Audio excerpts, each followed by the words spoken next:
Pemirsa, kita akan memasuki kabar Panambayan. Bawaslu Republik Indonesia bersama Bawaslu Banjarmasin melakukan pemantauan jalannya pelaksanaan pemungutan suara ulang pemilihan Gubernur dan Wakil Gubernur Kalimantan Selatan ke beberapa TPS di Kecamatan Banjarmasin Selatan, beisukan Rabu 9 Juni 2021. Salah satunya Nangkaya di TPS 02 Kelurahan Pemurus Dalam Banjarmasin Selatan. Pemirsa, berikut kabar lengkapnya.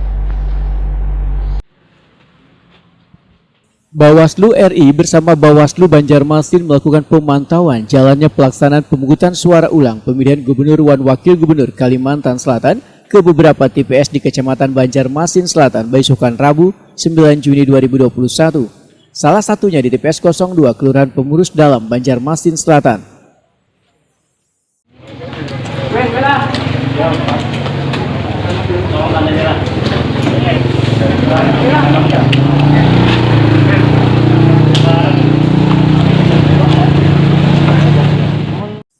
Anggota Bawaslu RI Alip Sudewo Wahitakuni Prima TV memedahkan ada sekitar 4 orang bidang pengawasan pemilu Bawaslu RI yang memantau langsung jalannya pelaksanaan PSU Pilgub Kalimantan Selatan ini. Bawaslu RI hadir untuk memastikan jalannya PSU berjalan aman dan kondusif sesuai dengan peraturan penetapan perundang-undangan yang berlaku di Mahkamah Konstitusi dan sesuai dengan arahan yang diterapkan MK. Karena warga yang bisa menggunakan hak pilihnya harus memiliki EKTP atau surat keterangan jika ada warga yang kartu penduduknya hilang. Selain itu, untuk memastikan DPT di tiap-tiap TPS pada PSU Pilgub Kalimantan Selatan sesuai dengan jumlah DPT pada pemilu Pilgub 2020 lalu. Dari hasil pemantauan, ujar Alip Sudewo, ternyata masih ada warga yang datang ke TPS kadang membawa EKTP namun menggunakan SIM dengan alasan KTP-nya rusak atau kada ingat membawa. Penyelenggara pemilu pun meminta kepada yang bersangkutan untuk pulang dan kembali lagi dengan membawa EKTP asli sebagai syarat utama untuk memberikan hak pilihnya di TPS.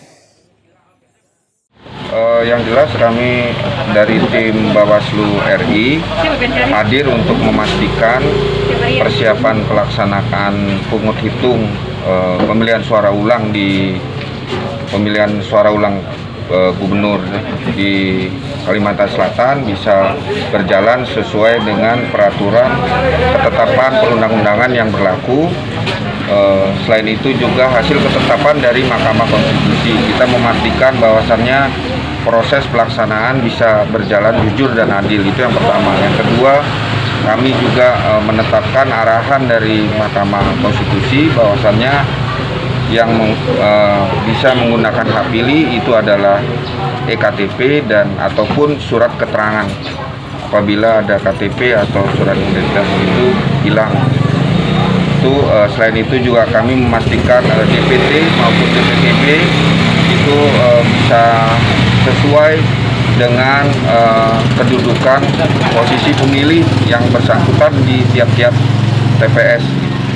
Yang pasti kami ingin memastikan bisa berjalan jujur, adil, sehingga output atau sirkulasi kepemimpinan di dalam PSU di Kalsel ini bisa berjalan demokratis dan adil.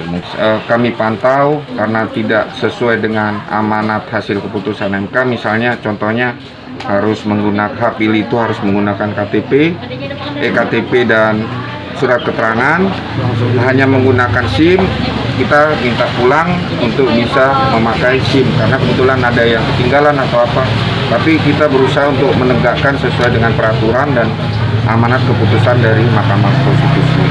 Tetapi berjalan secara keseluruhan relatif kondusif ya. Koordinat Hukum Data dan Informasi Bawaslu Banjarmasin Munawar Halil memedahkan pemantauan jalannya pelaksanaan PSU Pilgub Kalsel ini dilakukan di beberapa kelurahan di Kecamatan Banjarmasin Selatan. Pengawasan kali ini, ujar Munawar Halil, dilakukan secara intens sejalan dengan keputusan dan arahan dari MK untuk memastikan jalannya PSU berjalan dengan lancar.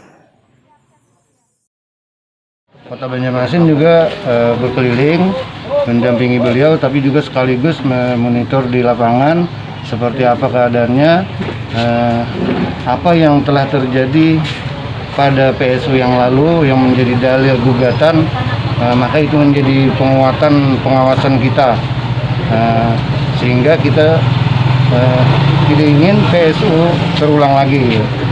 Nah, sepemantauan kami yang sudah berkeliling ini, alhamdulillah lancar-lancar saja ya, terutama di Kelurahan di Kelurahan Pengurus Dalam. Pengurus Dalam. baru dan dalam ini. Sementara itu pemungutan suara ulang pemilihan gubernur dan wakil gubernur Kalimantan Selatan ini dilakukan di 808 TPS yang tersebar di Kabupaten Wan Kota di Kalimantan Selatan.